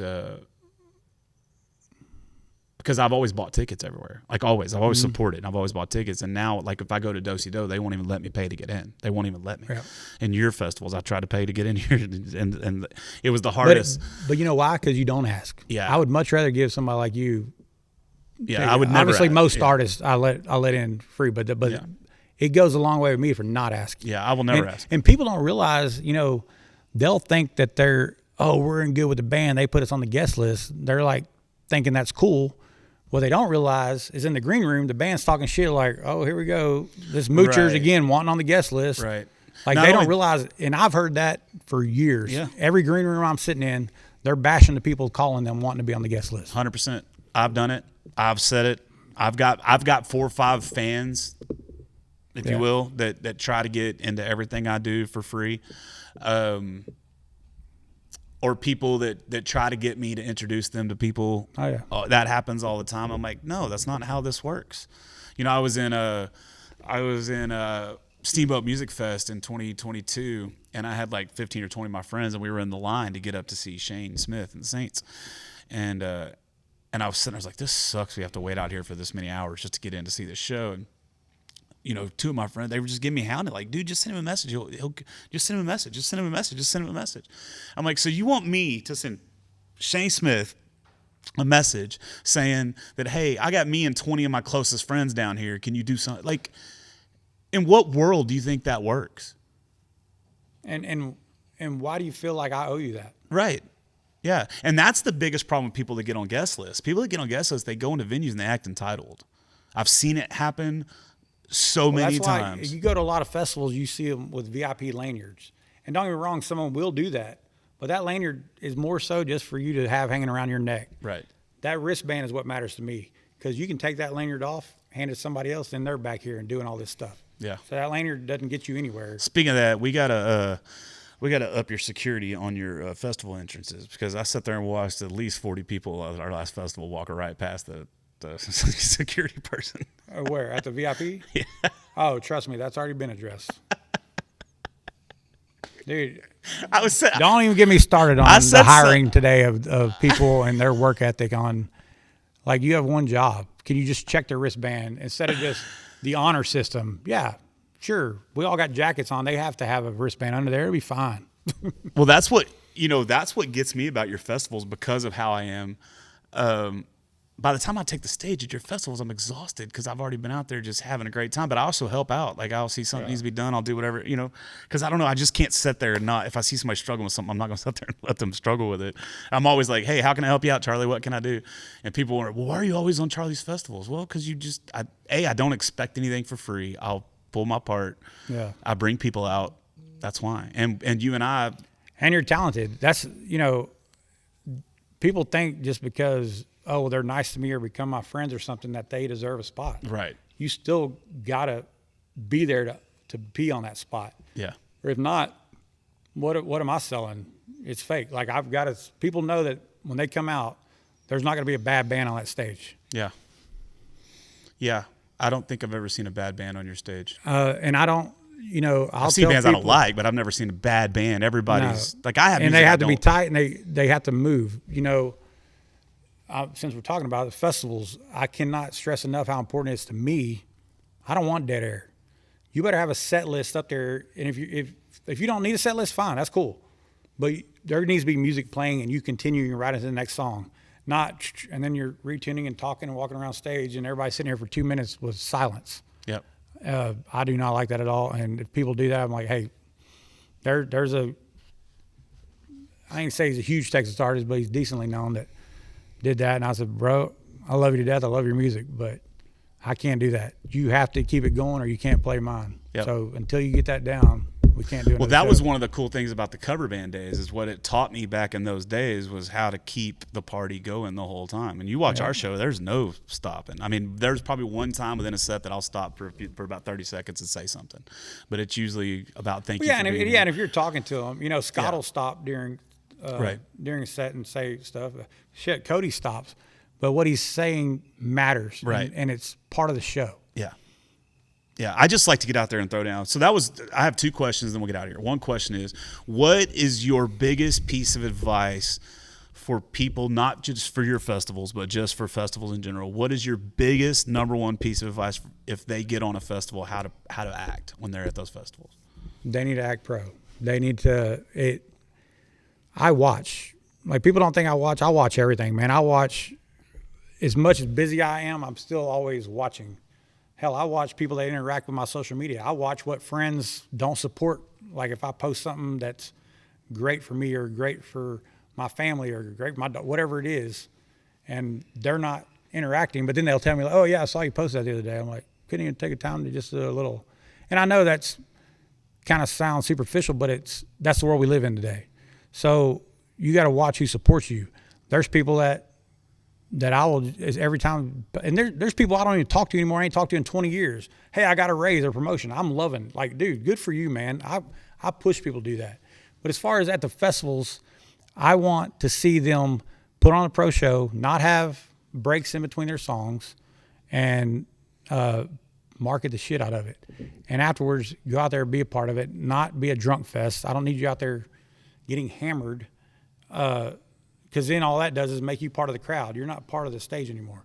there's got to be a line there. Kind of like we were talking about with you and Jody Booth being nice. Yeah, go out there, shake hands, and then back to it. We have to do that all the time. You know, the meet and greets with the artist. It's coming here. Hey, we can't do all these stories, can't take pictures, can't sign all this stuff. Take your picture, say your 2 words, on to the next one. Every one of them thinks that their moment is somehow more special than everybody else's in that line, so they get the chance to stay and talk longer. And a lot of times it's my friends that do it. That's what the bad part is. Yeah. But these artists today, man, is honestly, I told this little girl, Hannah Abraham, she's in Anderson. Phenomenal voice. She's 19 years old. She just opened up Anderson Fest. She opened it last year. I literally put it on her like 2 weeks out. They asked me to because she's local. This time I asked her to come back and do it, and man, her voice is phenomenal. But she came and told me this year, she said, I remember what you told me last year, and you told me to watch Peyton Howie and let that be a model for what I need to do. So that's what I've been doing. She's already played stuff at the Grand Ole Opry, doing musical competitions and stuff like that. She's on the grind. And if you want to do this and be it, you're not going to be the best roofer, the best plumber, the best anything in town if you aren't on the grind trying to do that every single day. If you sit back and wait for it to come to you, it ain't going to happen, and you're going to be still sitting there. How many people do we know that started where, you know, Scooter, Cody, Cassidy, all of them that started at the same time as them and never went anywhere else because they get there and it's, let's hit the bar, let's take shots. Let's blame it on everybody else. Play the victim. Yeah. Yeah. It's one big party, or they're looking, hey, I'm here to get laid tonight. You know, well, I'm a star. You're a star in a bar of 50 people is not a star. You know, if that's what you want out of your life, hey, by all means. But you can't come to me and say you deserve being on this stage when you barely deserve being on this stage. Yeah. No, I agree 100%. But there's just so many that are just delusional. And it just is what it is, man. I don't know how, you know, me, I'm the opposite way. I never think I belong there. You know what I mean? And that's Scott. You know, Scott will tell me, bro, he goes, I don't give a shit if you put me on as the opening act when people are just walking in the gate, dude. Yep. I'm still going to put on a top-notch show, and I'm there to make money, and I'm there to make money and do my show and do my job, and that's what you hire me for, and that's what I'm going to do. There's several artists that I won't book because before we even get it out, I was like, well, how much is it? And which, don't get me wrong, that's obviously something that needs to be discussed. But the other one is, where am I going to be at in the set? And to have an artist tell me that they belong past a Grammy Award winner, the Grammy Award winner needs to be direct support for them, and then but they don't have anything to show for it. It's like, yeah, you're not telling me how to do my show or where you're going to play. You just won't play it. Yeah. And I'll stand by that. There's a lot that I won't book because they try to tell me where they need to be on a bill. Yeah, I've seen it. Mm-hmm. I've seen it happen. I was there. Yeah, that's another thing that I don't think I've ever even asked you how much the pay is ever going to be until the day of, and I'm like, hey, when they're like trying to write the check, I'm like, how much is it? Well, that's just and a lot of them don't. But that's because that's our relationship, Yeah. and it is what it is. I know you're not. Well, they know, and another thing you talk about screwing people. Ask any artist out there if they've ever got screwed out of money from me. Right. I haven't. I'll go broke before they go. Yeah, I've seen it. I've seen it happen. Okay, my last question is, this is a kind of question I'm going to start asking everybody is, if you could sit down for 1 hour and have dinner with anybody, dead or alive, doesn't matter who they are, doesn't matter dead or alive, you can have 1 hour. The only rule is you can't know them. So it can't be like your dad or your grandpa or somebody like that that's new. But one person for 1 hour, and you get to pick their brain and ask them anything you want, who would that person be and why? That's a hard question. That's dude. not a hard question. That's I mean, one I guess that's one you could have probably told me to advance. Oh, my bad. I don't ever advance anything. Because there's so many different ways to look at it. Like, people talk about, man, what celebrity would you like to meet that you haven't met? Well, obviously, I've met Carrie Underwood, who I think is gorgeous and I have a crush on. I have not yet, however, if anybody wants to make that happen that's listening, I have not met Megan Fox. But if I was going to hang out with somebody to, like, have a good time, I would want to meet Kevin Hart. I think he's hilarious. I think he's, like, outgoing to that. But as far as what I can learn from them. He's a good one, too, though. No, he's a machine. good. Man, I don't know. Maybe I think it'd be cool to kind of talk to the people that first put together the first original Woodstock. Yeah. Like, just kind of pick their brain on like how that blew up. Because to me, that's an amazing story. Like, phenomenal. And the 70s alone, to me, were like, I wish I lived in them. The 70s? Prime. I know, trust me, don't get me wrong. Like, I couldn't live in the Old West. As much as I think it was cool back then, I love air conditioner. I cannot live without it. You will not see me camping in any tents. And I don't want to get shot. No, like, no. I just don't, like, I don't want to die from gangrene. Yeah. But the 70s, you know, before the country buckled down on marijuana, which we all know why they did it, because it cures too much and it doesn't help them make money. But I don't know if you know, they made it illegal back then. That and to the psychedelics. to shut down The civil rights the movement. Vietnam, The civil rights movement and the and the Vietnam, anti-war yeah. protesters. Yeah. So, but that people, all that, you know, and that's kind of what I see in Peyton. I see a hippie side of her. And I think hippies that live free, live life, you know, life is short. And it's kind of like all this drama that these people have. Like, I don't want to deal with it, dude. I want to live my funnest life. If you don't like it, sorry. Who gives a shit? You might see me up here partying that night. I'm having a damn good time after working 90 hours that week. Yeah. I'm allowed to do what I want to do because this is my life and I've only got one of them. And I think hippies living that free, just in the moment, just lost in the music, you know, I would love to go back and live in that time and just like everybody, you know, Bob Marley be one. Sleeping with chicks that don't shave their pits. I don't know about all that. I don't know if I could deal with that. But it's one of them things. If we didn't know it back then, if we didn't know any better, we wouldn't even think nothing about it. Yeah, we didn't. Do you think about the things you didn't have to think about? You didn't have to worry about AIDS back then. Didn't have. I mean, you did, but you didn't. Yeah. You didn't have to worry about, you know, the government spying on your every move because we didn't have Your computers phone listening to you and all that. I mean, there's just so many we didn't have to worry about. I think society overall, like, because the technology is better now and I like it better here, but I agree with you. Mine's the 80s. I wish I could live in the 80s. I wish I would have been in a metal band, like a hair metal band, doing cocaine and just. Man, I tell people all the time, my favorite music, which people just assume because I'm a country music promoter, like that's all I listen to. That's furthest from the truth. Yep. I'll jam slow Johnny Cash and I'll turn around and put on EDM music the same day and jam the shit out of it. I'll listen to Bush, Shinedown, whatever it is. If it's got a good beat and rhythm, word, lyrics, I'm in. I started throwing. I am a music person when it comes to that. I feel the music. I feel like there's people that say, oh, yeah, I love music. But it's not the same. There's some people that it literally gets inside and releases. And to me, yeah, I bought a 100-inch TV screen and I waited for Black Friday to do it because I wanted it. And you know why? So I can sit my ass on that couch right there with my pro system hooked up to it and jam the shit and just watch some badass music videos. That whole thing with Peyton Howie doing the share, If I Could Turn Back Time, was because I love that music video so much and just drew me in. It gave me chills.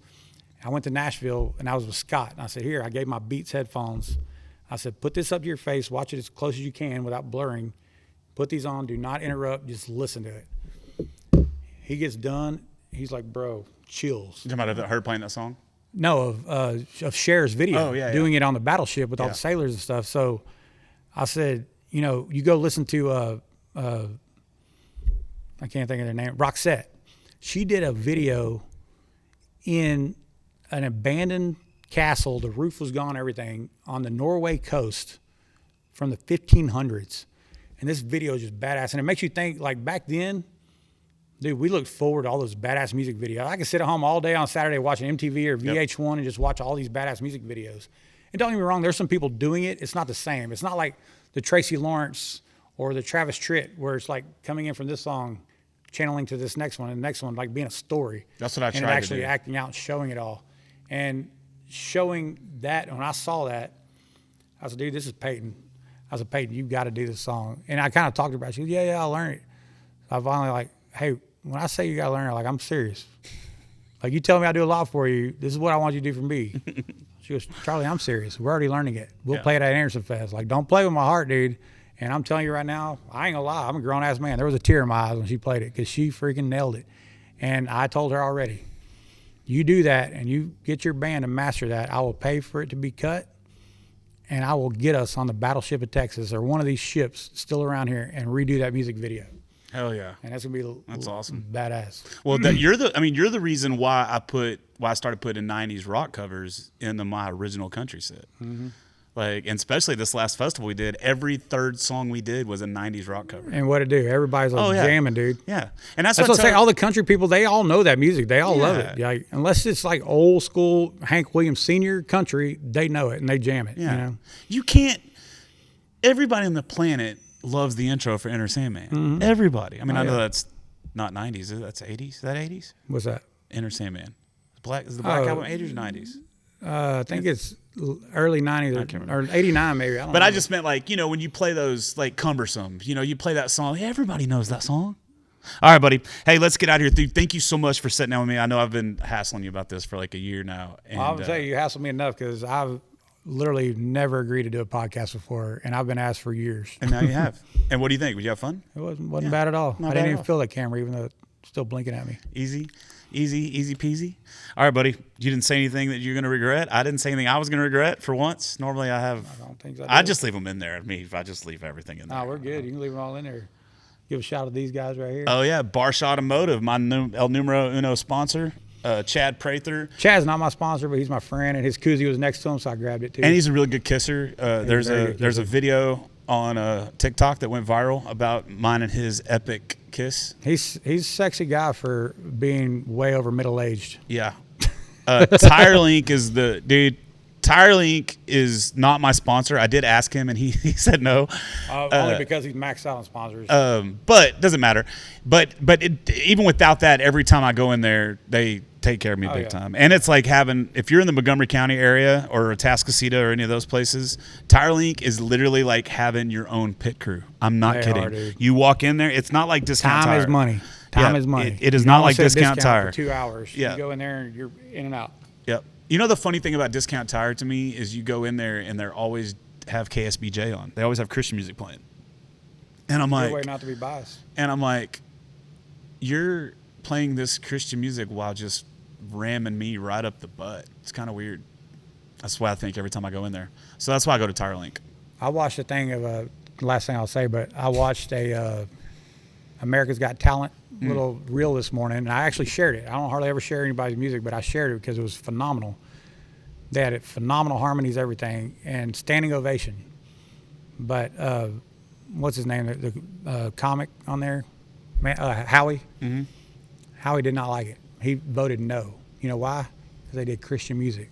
And everybody called him out for it. We're like, dude, that was That's phenomenal. stupid. Yeah, Literally that's dumb. like badass. But he's not Yeah. religious, so I'm going to say no on this. Well, I'm not religious either, but I'm not knocking the religious music. I'm locking it while you're playing it while giving everybody I in know. there the shaft. It just made me think of that. Yeah. All right, buddy. Well, thanks for tuning in, man. Thank you guys for hanging out. Thank you for doing the show. And 2025 is going to be a badass year. March 1st, Texas Birthday Bash. March 22nd, BTR Throwdown. And then March 29th, Music Mudbugs, Montgomery Music and Mudbugs. It's going to be a great year. Okay, Pat so Green, all them guys are going to be here. I personally am not going to be on any of those shows. I told Charlie earlier last week that in 2025 I'm not doing any full band shows. So he had me scheduled to be on a couple of them, and so we took them off. That is not because me and Charlie are fighting. That is my personal decision for my personal career. But if I'm not booked, I will be out at all of those shows to hang out. And trust me, when we hang out, do we not always have a good time We at have a great festivals? time. So y'all come on out to any of his festivals, support him. I promise you, he's a good dude, and let's have some fun. Don't be a butthole. Oh, don't be a butthole. Don't be a butthole. That's my sign off. Don't be a butthole. Assalamu alaikum.